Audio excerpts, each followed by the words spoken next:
Hi, I just got this NUC6CAYH, and I'm going to add uh, 4 gigs to the 2 gigs that it already has.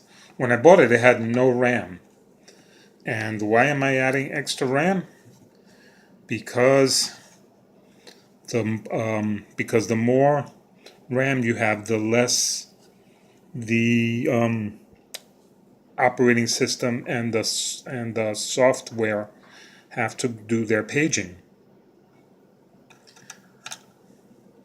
Uh, for example, they say that Windows 10 alone can soak up 4 gigs of RAM almost all by itself, and 8 was actually a better amount.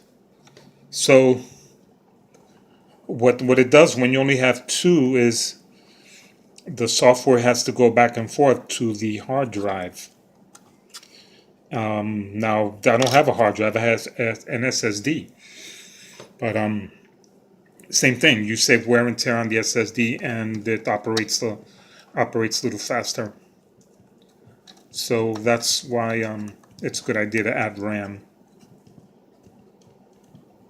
This should slide in till it snaps.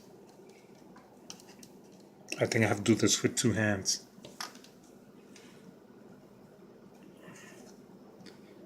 It's not getting all the way in, so I have to go.